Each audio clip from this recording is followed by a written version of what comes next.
So ito na yung ating grabe naman yan. Grabe naman yan. Ang dumi. Kinalawang na mga lods. At hopefully hindi siya dumikit. Matanggal pa siya. So yan, ito na. Moment of truth. Tanggalin na. Kung ano itsura nating magneto. Grabe naman yan. Malas kaya. 17 ano lang yan 17 kiodo lang yan mga lods. Almost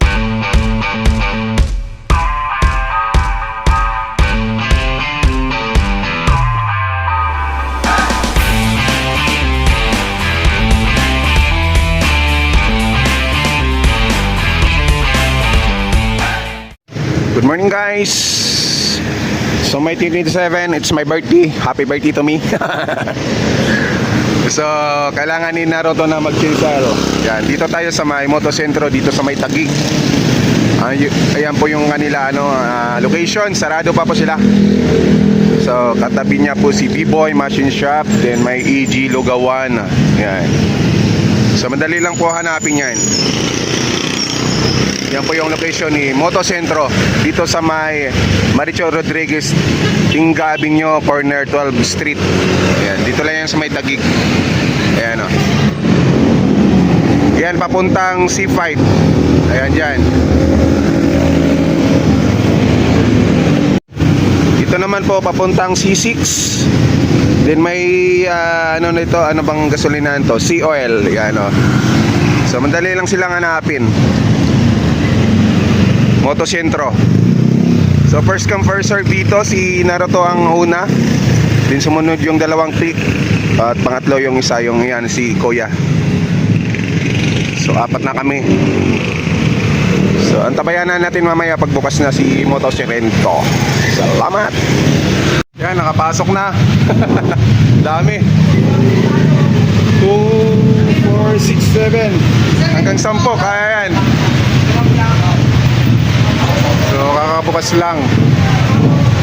So try na natin dito sa may Motosentro, Taguig. Pinasok ng mga unit mga gar sa kanilang workplace. So ito yung waiting area nila sa may second floor ng Motosentro dito sa may Signal Taguig. So bago magawa o ma-proceed sila sa kanilang mga unit kung saan papagawa ay kailangan mo nang i-briefing ang lahat ng mga customers nila. And shout out sa ating bagong followers. Yan, from QC. So ito yung mga spare na gagamitin if ever mayroon tayong mga bibilhing mga spare parts. So yan, may trophy sila mga gar. Panalo na nila yan sa kanilang bagong setup na Aerox. Tsaka M3. So ito na yung si Sir. Sa mga higher odometer dyan na hindi pa na engine repress, so pinapaliwanag ni Sir kung ano yung engine repress. At bago nila gawin, kung papayag ba ang customer, so ipapaliwanag ni Sir yan. Siya po yung master mechanic dito sa may Motosentro. Shout out sa iyo, Sir. Salamat sa inyong pa-discount. Yan, pinaliwanag sa mga Odo na higher 50K na hindi pa nakapag-engine repress. So kailangan po talaga yan, Sir. Bago nila gawin kung papayag ba kayo or hindi. Para iwas back job yan mga lods, mga gar. So, pinapaliwanag ni Sir. Then once na pumayag yung customer na ayaw ipa-engine repress, kung ano may mangyari sa mga motor niyo mga gar, so wala silang kinalaman. Kasi bago gawin, paliwanag mo na. So pakinggan natin yung paliwanag ni Sir dito about sa mga higher odo over 50K odometer. So yan. 50K odometer unit is need to engine refresh. Ulit, sinasuggest namin at ibang shop na once itong 50K odometer unit is need to engine refresh. Bakit po? Throttle body mo malinis, engine mo is carbon deposit dahilan para hindi nyo makuha yung standard na pong idle. So ulit mga sir, ang kailangan na po ng unit nyo is engine refresh. Throttle body nyo malinis, my engine is carbon deposit, so useless po, same output, parang walang nangyari. Throttle body is air at gas. Makina papunta sa combustion chamber is carbon deposit, useless po. Kaya sinasuggest namin at ibang shop na once tumutong 50k odometer unit is need to engine refresh. Pero choice nyo po yun mga sir. Choice nyo po na ipa-throttle body o kung gusto nyo talagang ipa-throttle body, choice nyo po. Wala kami magagawa doon. Ang problema kasi sir, once na may mangyari po sa unit nyo, walang sagutin yung magiging mekaniko ng motosentro sa possible na mangyari po sa unit nyo. Una sa lahat mga sir, engine refresh na po ang kailangan nyo. Tandaan nyo mga sir na mas magandang explain muna bago gawin kaysa gawin bago explain. At least magkaroon po kayo ng idea. Ay, duma. Okay po. About sa engine refresh is open budget po tayo. About sa engine refresh is open budget. So, ano yung open budget? Possible na tumungtong hanggang 10, possible na bumaba hanggang 10. Kasi sir, madaling mag-throttle body, hindi para magkapera po kami. Pag sinabi nyo kasi throttle body, magkakapera kami. Ang problema, ayaw namin na hayaan na lang kayo once na may nangyari po sa unit nyo. Ganun sir. So, madaling magkapera. Ang problema, ayaw namin kayo perahan kasi sa lahat din yung pinupulot yung mga pera nyo. So yan, narinig natin ang paliwanag ni sir, napakalinaw. So nasa customer kung papayag, kung mag-engine refresh or hindi. So ito po yung customer nila, first batch pa lang po ito. Nasa 10 na kami. 10 customers. So yan o. So ito yung waiting area nila sa may second floor. So yan. Proceed na. Pagkatapos sa may registration, proceed na dito sa may workplace. Tingnan na natin kung anong maging gagawin nila dito sa akin. PMS 1 and change oil, gear oil, harap likod na brake, CVT, cleaning, then magneto. Yan yung pinapagawa ko. So shout out sa Clearworks, gear oil at saka sa Premium Moto Extreme. Shoutout yun na lang, sir. Shoutout nitong Macademia Vlog. Shoutout sa asawa ko. Yun! First take, diagnose muna ng mga lods kung anong maging sira or makita sa diagnostic post about sa ating makina o sa ating mga unit bago nila gawin ang ating pinapapagawa na PMS 1. Motosimetro lang sa kalam.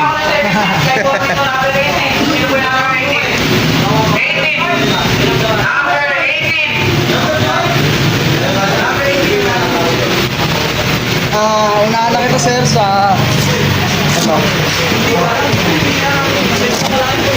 ito. Dito sir, mababasa nyo rito, walang naka-indicate na idle kasi ang PCX ADB 160 is adjustable. Adjustable. So, yung tagalin ang makina nila gawa ng kusang adjust sila. Pero dapat alam nyo bilang owner na dapat 9K odo kailangan nyo palinis ng throttle body. So dito sir, mababasa natin dito sa diagnostic. Hindi mag-focus.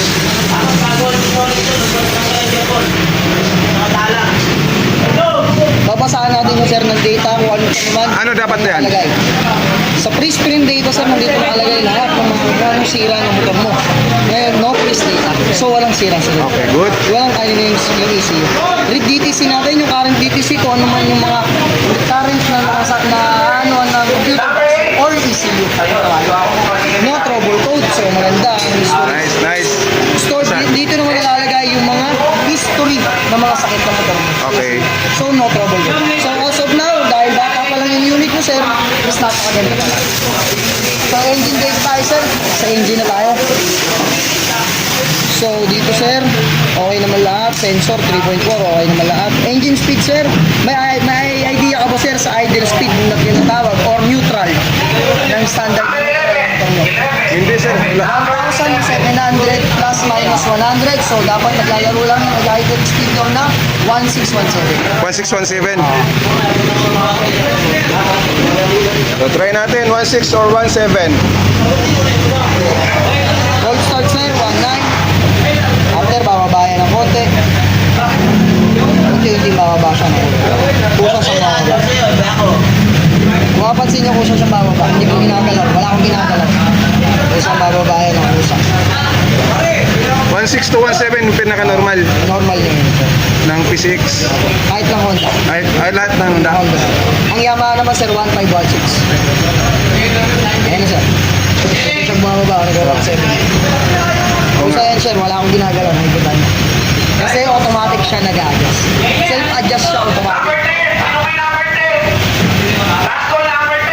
Mag-stop ba yan? Hindi po. Talagang Yung ano stop lang. yan, sir, pag titigil yung motor mo. Okay, sige. Yan. Usa yan, sir. Basta unti-unti lang yan. Pero standard pa rin po ito, sir. Sunod, sir, sleepiness, sir. Dapat, sir, 0.51. Dapat pag pinol throttle ko to is nasa 4 point something, sir. 4.45 dapat. Sa pang 5 beses ko ito pinol throttle to, dapat pare-pareha, sir. 4.45. Same pa rin. Same pa rin. Same pa rin. Ibig sabihin, sir, na yung throttle po sensor na is accurate. So, maganda pala. So, the rest, sir, battery 12.7, okay pa naman. Na healthy pa yung battery nyo. Temperature ng makina mo is 54. Injector nyo 2.6. Spark plug advance 9.5. Is lahat healthy pa. Masarap pa lang. Yan, ganito sa sales ng intro. Sa motos intro, ganito dapat diagnostic muna. Explain muna bago trabaho. Yan, maganda dito. Kaya garantisado at recommended itong motos intro talaga. Ano masasabi mo, pre? Okay, pre. Dati na ako kasi matagal lang ako sa dito. Kailangan ako nakapuntahan. Good. Kaya gusto ko dito. Ito ng mga gamit. Nice. Lalo na mga mekaniko ng gwapo. Lamig pa sa taas. Ang umpisa natin, sir, sa CVT, PMS1 is CVT cleaning, air cleaning, harap likod na preno, change your gear oil, and then yun lang, sir. Additional ko na lang yung ano, magnet. Na-diagnose na rin, sir. Okay na. Sige. Kaya, sir, after ma-diagnose,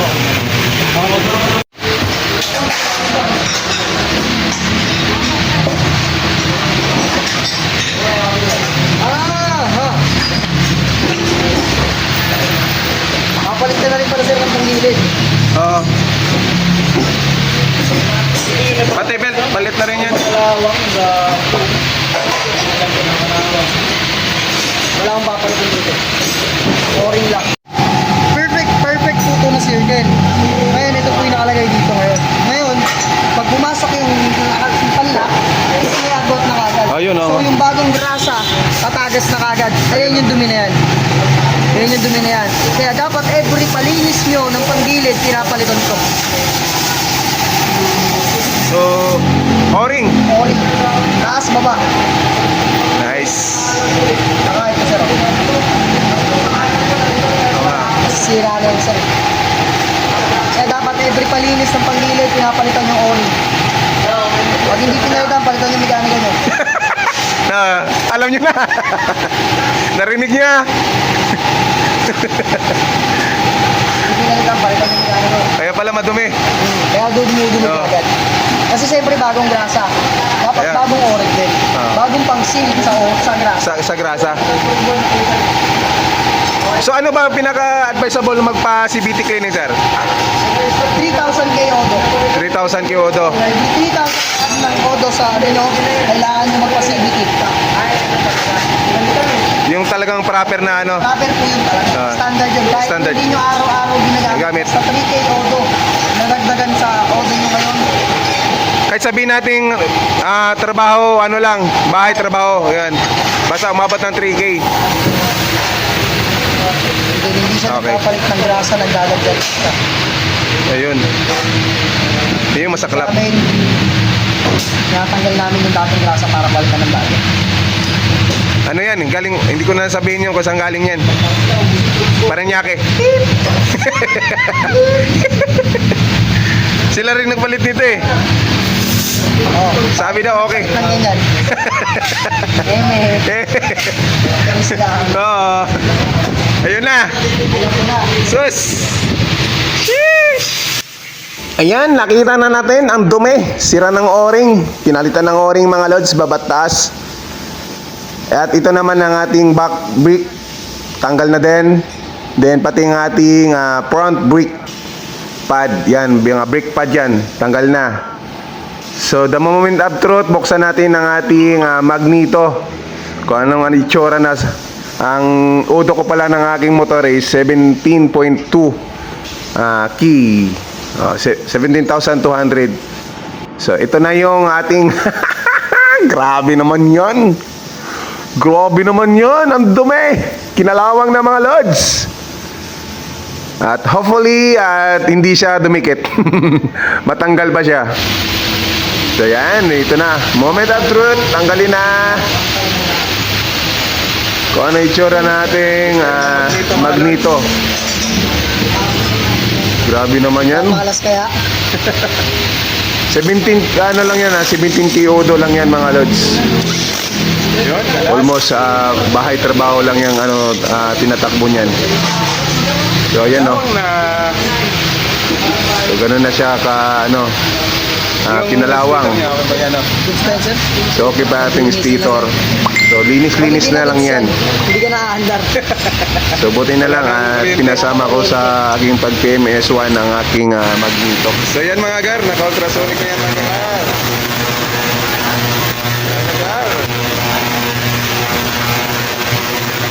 Tapos pinilisan gar.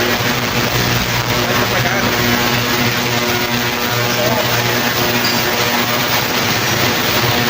Pati crankcase gar. Yung brake pad natin sa harap at sa likod. Sali dyan. Yun o. Sali dyan. Tama yan. So dito lang yan gar, sa Motosentro gar. Oh, may kinisan. Kasi nalilinis ko kasi wala yung mga Paglinis ng ating panggilid, so meron din silang engine bay. So ito yung kabilang motor. Click po to, click. So ang issue nito is nagpa body throttle, tapos ganun pa rin drum brake at saka front brake, then nagpaano pala to, ball race. So tapos nang gawin ang body throttle, so ayan, engine naman yan, engine bay cleaning naman yan. So ginagawa din nila dito sa may Motosentro yan mga lods. So tapos ng ating paglilinis ng ating panggilid, so assemble. Yan naman talaga yan. Kung saan patungo pag matapos na, di assemble na yung mga gar. So ayan na gar, natapos na gar. Balik back to normal na gar. At buo, binuo na ng ating mekaniko gar. Siyempre, balik mga tornilyo at lahat. And nagpalit na pala ako dito ng bagong air filter natin mga gar. Kasi yung washable ay hindi maganda sa ating stock na motor. So nag-change oil na rin ako dito sa ating Supreme Moto Extreme. Yan, sa premium. So try nyo po. Napakaganda niya po. Na try ko siya kahapon. Napakatahimik ng motor at medyo nawala yung vibration ng aking motor. Then sa ating gear oil naman sa Keyworks. Yan, shout out sa Keyworks at saka sa ating premium. So premium Moto Extreme, yan yun, nakita nyo naman yung dalawa na yan, no? So premium Moto Extreme and sa ating gear oil na Keyworks. Yan lang ating ginagamit. So first time kong magamit to si Premium Moto Extreme. At obserbahan ko pa, and kung mag-goods naman sa aking palagay at maganda na ang kanyang performance, yan, dito na tayo sa Supremium Moto Extreme. So salamat sa ating mekaniko sa may Motosentro, and balik na lindog ang ating motor and ang ating magneto. So shout out sa inyong lahat, sa kasabayan ko dyan kahapon sa paggawa dyan sa may Motosentro. Peace out.